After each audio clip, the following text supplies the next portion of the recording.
and his successors the kingdoms, dukedoms, countries, principalities, dominions, possessions, goods, and convert them to his and their use for profit. And that was under the papal bull, Pope Nicholas V in 1452. This gave the world to the Europeans and the Christian Europeans. So what did they do? What you have before you right now is a mosaic of a breakdown of what this Doctrine of Discovery actually, did and how it was done. So what they did back in 1452 is that they split the world in half. And as you can see right here, they split the world in half, and they it was very important for them to be able to do something like that, right? So when they did that, let's see if we can get a highlighter.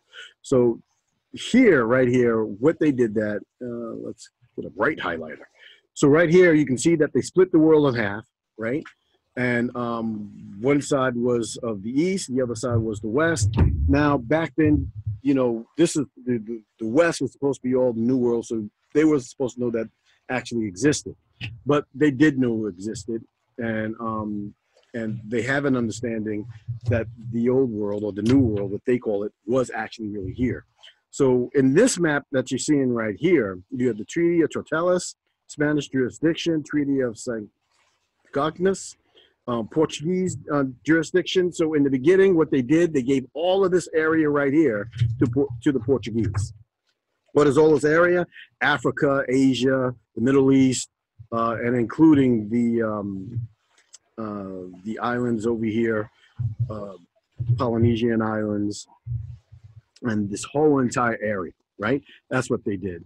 So what had happened is that as we begin to start getting into the Doctrine of Discovery, you'll know that after it was done, Portugal had everything, right? No Europeans were over here at this particular time, right? No Europeans over here at this particular time. This area is pretty basically original indigenous beings, other visitors, and the Native Americans, right? But the original indigenous beings were the ones that were in control of what you now call the Americas, right? So that's basically what was going on. So this is the Pope, the Vatican, right, and the European nations that were involved in this international law of the Doctrine of Discovery, or discovery of doctrine, right? And it produced, what you now call today in the United States or North America, Manifest Destiny, helping to create and elongate the United States of America, which is still being used today. We'll get into that, right? So what is the Doctrine of Discovery? We're going to get into a lot of these different elements right now. The Doctrine of Discovery, again, is a philosophical and legal framework dating to the 15th century that gave Christian governments moral and legal rights to invade, seize indigenous lands, and dominate indigenous peoples. The patterns of oppression that continue to dispose indigenous people and their lands today are found in numerous historical documents such as the Papal Bull, Royal Charters, and U.S. Supreme Court rulings as recent as 2005. Collectively, these and other concepts from the pilgrims of domination and the legitimate extractive industries, right? Extractive industries that displace and destroy many indigenous peoples and other vulnerable communities, as well as harm to the earth. Now, the other vulnerable communities are the natives that actually live on the land, the people who came after or settled in along with the original indigenous beings on that land. So this is worldwide, everywhere, not just North America. This is worldwide, and this is well before any type of colonization actually really began to start taking place. It was the Doctrine of Discovery.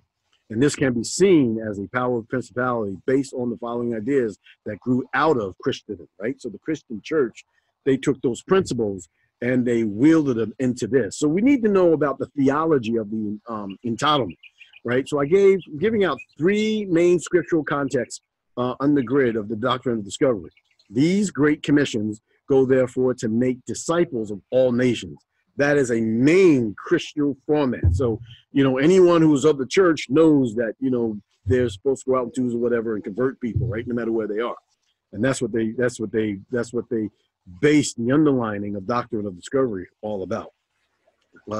Therefore, go and make disciples of all nations, baptizing them in the name of the Father, Son, and the Holy Son, and the Holy Spirit, and teaching them to obey everything that I have commanded you. Matthew 28:19-20, right? The other divine mandate to submit to government rule. Let every person be subject to the governing authorities, for there is no authority except from God, and those authorities that exist have been instituted by God. That's another main concept that they use in order to be able to get in there and give themselves a justification to slaughter and to abuse and to do whatever they really wanted to do. The third one is Romans 13:1, and the narrative of a conventional people justified in taking possession of the land as described in the Exodus story. Manifest destiny in the United States grew out of that later document, right? So you can see right now that this was a whole entire thing that was based around Christendom and infused in every Christian European government that there is. So this gave them the justification for violence. Christendom empowered European governments to use coercion, violence, including genocide and enslavement. The theologies of entitlement legitimized their conquest for both land, for both people and land. So anything that is on that land belongs to them, including the people. So now you have terra nullius, which is empty lands. Now, empty lands is everything that a lot of people have been taught by in your own schools, and they're still teaching us today that when they came to the lands were empty, they're void of a lot of people, right? So this is what that actually meant. Terra nullius is the theological and legal doctrine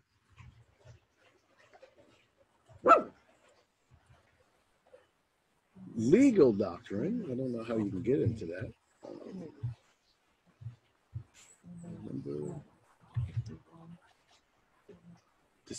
Okay, thank you. We have another participant, so we'll keep it going here.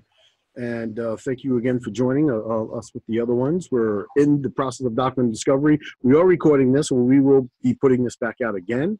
And I hope that you're able to see the notes that are in front of you right now. So yeah, thank you for joining, and let's show thumbnail videos. We got that going there. Okay, so we're back. So the other thing is that we just got finished talking about the justification that the church, the Christendom powers, which is all based out of Europe. But understand this, that it's all based out of European. So when you talk about international agreements, international documents, and all that other type stuff, it's all based out of Europe under the Doctrine of Discovery. When this began in place in 1452, right? Not 1492 or 94, is 1452 when the actual doctrine or discovery doctrine came in place, gave an international agreement amongst the European Christendom governments to take empowerment over the world. And as I explained before, they split the world in half.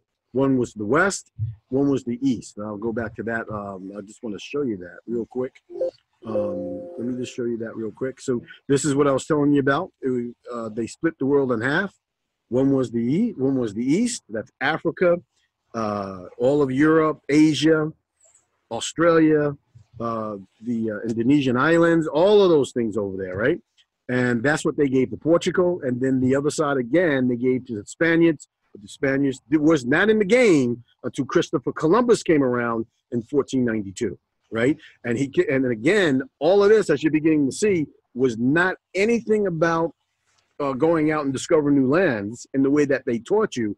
It was a military exploit, which we're going to be getting into, that slaughtered hundreds of millions of people. So terra nullius, we'll get back to that. Terra nullius is the theological and legal doctrine that discovered lands were devoid of humans. Now get this, because this is what you are classified today in every government that you're on, because they are still using the Doctrine of Discovery today. And again, the Doctrine of Discovery was well before anything that was colonized. right? Anything that was colonized. So devoid of humans. If the original people who lived there, defined as heathens, pagans, infidels, were not ruled by Christian prince, they were considered to be not human beings. So they didn't even have to look at you in that particular sense as even being, you know, legally or anything a part of the land. They just looked at you as just like an ant, you know, basically just to come and step on and do whatever they want. You were nothing. And that's how they look at every Aboriginal, indigenous, and even native peoples today on the face of this earth. They look at you no better than an ant. So every government that you are under, every government that you're under, I don't care if you're under the Canadian system, the American system, the Mexican system, the Brazilian system, I don't care if you're under any of these governments that are tied in to this world system government of the Doctrine of Discovery, they look at you no better than an ant. And this is the reason why they can treat you and do whatever they want to you, because you don't own anything, right? You don't own anything. And that's when we begin to start getting into the Doctrine of Discovery, the Papal Bull under the international agreement, and the 10 elements of the beginning of the world control. So this is why we're talking about this, because we want you to know that you are not ants, you're not cattle. You are a bona fide being on this earth, a human being, a being of great wealth that has a right to have prosperity, that has a right that has good health, and that has a right to have success in everything that you do. And this is the reason why we're talking about Doctrine of Discovery today. This is the end of part 2. Thank you for being here, and we will talk to you very soon.